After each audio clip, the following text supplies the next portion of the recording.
I just request you to can you some give some ideas about the major challenges that any resolution professional is facing during this implementation of personal insolvency, including the bankruptcy. I'm not sure if we have more cases of bankruptcy, but I would like to just have your experience or your views on the challenges, sir.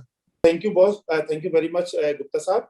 So basically, bankruptcy, yeah, definitely right now, I don't think any process has started. We are in the initial stages of personal insolvency itself. Hardly 7-8 cases have been admitted till now. So that has begun. So the challenge is, first of all, is this is a new kind process where we all have to, devise certain things like, we may start from maybe the format for public announcement. When one of my process was initiated, so there we could not find any format, for the public announcement. Exactly. So, so we have to first of all devise that format by ourselves. Now the question came, so which creditors should we invite? So do we invite only the creditors related to that CD for which he is a personal guarantor and for which this guarantee has been invoked? Or do we invite the creditors worldwide? Basically, world at large should be invited, that for any kind of guarantees given by him or maybe for any other debts owed by the guarantor, so need to be addressed here.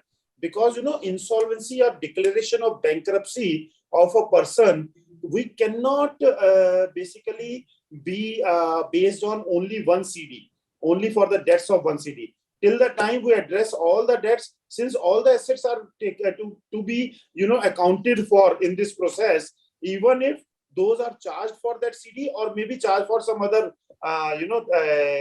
facilities. So otherwise, if we take into account all the debts of the assets of the person and do not account for the entire debts owed to the world at large, so that will be an imperative.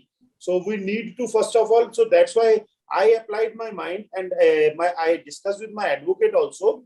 He was of the view, no, sir, only for the CD whom, for whom this guarantee has been invoked, we have to take care of, we have to ask for claims for that CD only. I said, no, that cannot be. So I gave the same logic. So we have to first of all discuss, and this happened even in CIRP liquidation. We have devised so many things. There was no concept of a process document.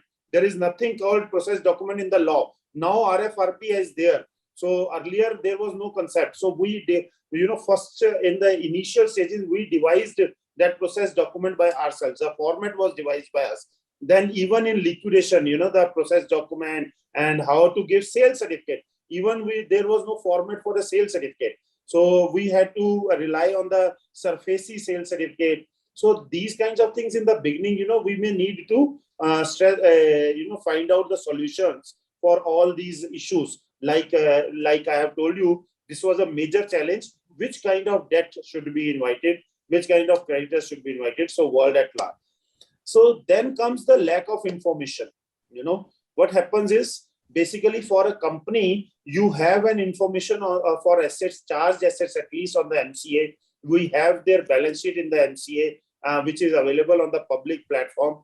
Here we have to depend on entirely on the information to be provided by the guarantor himself, by the individual. So there may be, first of all, the challenges of his cooperation. Maybe that person cooperates or not cooperate. So getting that information from that person is a big challenge. Then, that correctness of that information.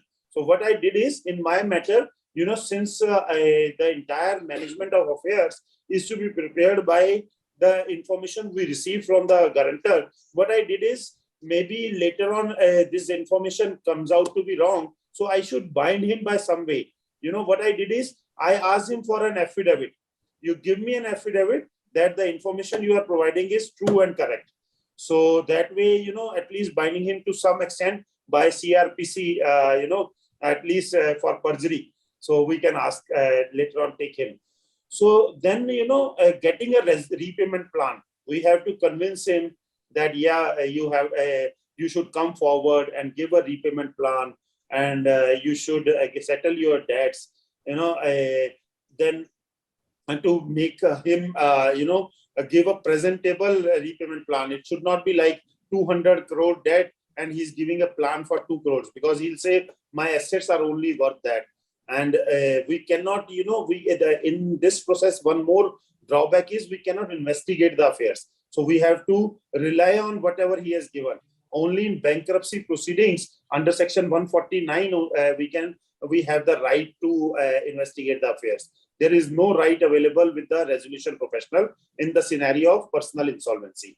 So there, he may say that I have only this much of assets, so I'll be offering only such an amount to the creditors. So then you have to convince him, you have to make all the efforts to make the repayment plan presentable before the creditors. Then you have to even assist him in preparing the plan. So, and then convincing the creditors so that your matter is resolved.